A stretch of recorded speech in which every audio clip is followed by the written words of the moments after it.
देखिए बेटा, अभी हम आज करेंगे law of limiting friction. Limiting friction के लॉ तो वही है बेटा, सिंपल कि चार law. Number one, F L, force of limiting friction directly proportional to normal reaction. तो क्या लिखोगे statement, the force of limiting friction is directly proportional to the normal reaction. Normal reaction किसके बीच में हो रहा है, बिटवीन द टू सरफेस, जो किसमें हो, कॉन्टैक्ट में हो। तो क्या लिखोगे, क्या लिखोगे बेटा इसको, the force of limiting friction, the force of limiting friction, force of limiting friction, the force of limiting friction is क्या है, is directly proportional, is directly proportional to the किसके, नॉर्मल रिएक्शन किसके बीच में, between two surfaces in contact, to surfaces in contact, जो दो surface contact में बेटा उनके बीच में क्या होगी, नॉर्मल रिएक्शन। और फोर्स ऑफ लिमिटिंग फ्रिक्शन क्या, ये मैग्नीट्यूड है, क्या बेटा ये magnitude of the force of limiting friction directly proportional to the normal reaction. दूसरा है बेटा इसका डायरेक्शन का, क्या लिखोगे, डायरेक्शन क्या होगी, आप क्या होगी, फोर्स ऑफ लिमिटिंग फ्रिक्शन की direction opposite to applied force. तो क्या लिखेंगे,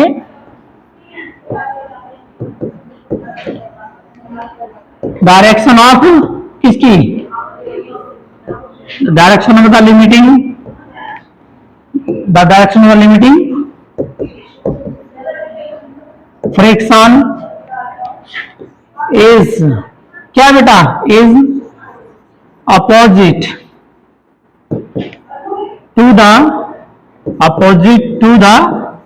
applied force, opposite to the applied force, भी अप्लाइड फोर्स से अपोजिट होती है, याद रखना ये दो। तीसरा क्या कहता है कि फोर्स ऑफ लिमिटिंग फ्रिक्शन किसके ऊपर डिपेंड नहीं करता बेटा, does not depend upon the surface area या एरिया ऑफ कॉन्टैक्ट। कब तक, जब तक नॉर्मल रिएक्शन चेंज ना हो। तो इसका मतलब है थर्ड पॉइंट क्या आएगा बेटा, जो एफ एल है, force of limiting friction is not depend किसके ऊपर बेटा, upon the area in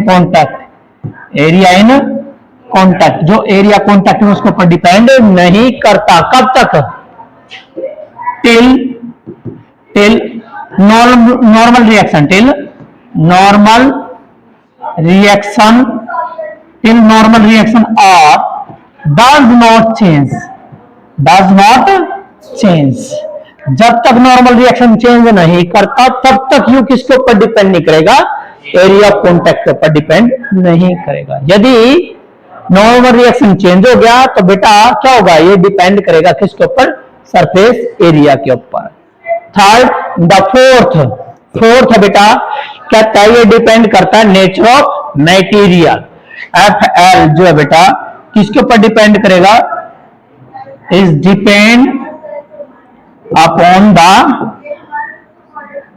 nature of material of the surfaces, nature of the material of surface in contact, material of the surfaces in contact, जो surface contact में है उनका nature के ऊपर depend करता है।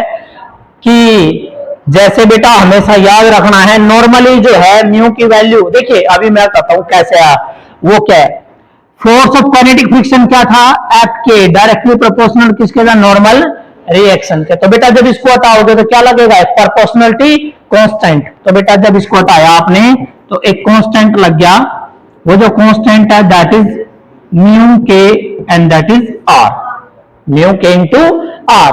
म्यू के क्या है, क्या बता, प्रोपोर्शनल को हटा के क्या लगा दिया, कांस्टेंट। क्या नाम बन गया, प्रोपोर्शनलिटी कांस्टेंट। याद रखना ये क्या बेटा, प्रोपोर्शनलिटी कांस्टेंट या कोएफिशिएंट ऑफ फ्रिक्शन। क्या बेटा ये प्रोपोर्शनलिटी कांस्टेंट, प्रोपोर्शनलिटी कांस्टेंट कह दो बेटा, या फिर कोफिशिएंट ऑफ फ्रिक्शन। क्या बेटा ये कोफिशिएंट ऑफ फ्रिक्शन, क्या बेटा ये कोफिशिएंट ऑफ फ्रिक्शन है। याद रखना है म्यू के क्या है कोफिशिएंट ऑफ फ्रिक्शन, या यहां कौन सा है काइनेटिक फ्रिक्शन, तो क्या लिखोगे कोफिशिएंट ऑफ काइनेटिक फ्रिक्शन, और या प्रोपोर्शनलिटी कांस्टेंट। ये तो एफ के में आ गया बेटा। एफ एल में तो यही आएगा सेम। एफ एल डायरेक्टली किसका था आर क्या था, इसको हटाओगे तो क्या लगेगा F L is equal to mu L into R, mu L into R. Mu L क्या है coefficient of limiting friction, coefficient of the limiting friction. तो नॉर्मल सी बात है बेटा, जो म्यू है, म्यू जो है वो आपका क्या कहलाएगा कोफिशिएंट, क्या बेटा कोफिशिएंट ऑफ फ्रिक्शन, क्या कहलाएगा बेटा कोफिशिएंट ऑफ फ्रिक्शन। याद रखना है जो म्यू की वैल्यू हमेशा लेस देन क्या होती है, लेस देन इक्वल टू 1 क्या होती है नॉर्मली। नॉर्मल जो है बेटा, नॉर्मली जो है म्यू की वैल्यू क्या होती है लेस देन इक्वल टू 1 होती है। म्यू की वैल्यू क्या लिखेंगे बेटा लेस देन इक्वल टू 1। लेकिन यदि हम अब म्यू की वैल्यू ज्यादा भी हो जाती है, यदि एक्स्ट्रा स्मूथ कर दे दो सरफेसेस ने, क्या कर दे एक्स्ट्रा स्मूथ, सॉलिड के केस में है ये, सॉलिड के केस में, किस केस में बेटा in case of solid friction, किसके केस में बेटा सॉलिड फ्रिक्शन के केस में यदि आप एक्स्ट्रा स्मूथ कर दो, क्या कर दो बेटा extra smooth, extra smoothness, extra smoothness will क्या कर देगी फ्रिक्शन क्या हो जाएगा बढ़ जाएगा, ज्यादा हो जाएगा। क्या है बेटा extra smoothness will increase the friction, will increase the friction, friction को इंक्रीज कर देगा। जैसे कि दो शीशे हैं, मैंने बताया था स्मूथ शीशे बिल्कुल प्लेन स्मूथ है और उनको मिला दो, आप हटा नहीं सकते। दो बड़े बड़े शीशे लेकर, बड़े शीशे लेकर और उनको ऐसे मिला दो बेटा ऐसे, ये तो नॉर्मल सी बात है। आप पत्थर देखे होंगे, पत्थर जब हम लेके आते हैं शॉप से बड़े बड़े पत्थर, वो पत्थर ऐसे मिल गए ना तो उनको हटाना बड़ा हार्ड होता है, लेकिन वो तो थोड़े स्मूथनेस कम होती है और शीशे तो बहुत ज्यादा स्मूथ होते हैं बेटा, प्लेन मिरर, उनको मिला दो तो हटा ही नहीं सकते आप। ठीक है, तो क्यों, क्योंकि क्या बढ़ जाएगा, क्या हो जाएगा बेटा, क्या कहता है फ्रिक्शन इंक्रीज हो जाएगा, क्योंकि इंटरमोलिकुलर फोर्स ऑफ अट्रैक्शन क्या हो जाएगी ज्यादा, क्या हो जाएगी बेटा इंटरमोलिकुलर फोर्स ऑफ अट्रैक्शन ज्यादा हो जाती है। तो ये थे बेटा आपका law of that is limiting law of kinetic frictions.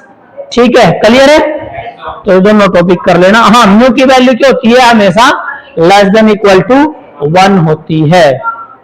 ठीक है, जैसे कि वुडन के लिए है, जैसे लकड़ी के लिए, लुब्रिकेंट के लिए, लकड़ी के लिए 0.2 और लुब्रिकेंट के लिए 0.1। 0.2 किसके लिए बेटा वुडन के लिए म्यू की वैल्यू, और म्यू की वैल्यू जो है बेटा 0.1 किसके लिए लुब्रिकेंट। आप ऑयल डाल दो तो म्यू की वैल्यू कम है ना, फ्रिक्शन कम हो जाएगा, ऑयल डालने पर फ्रिक्शन क्या जाता है बेटा कम हो जाता है। ये रहा इसकी वैल्यू, क्लियर है।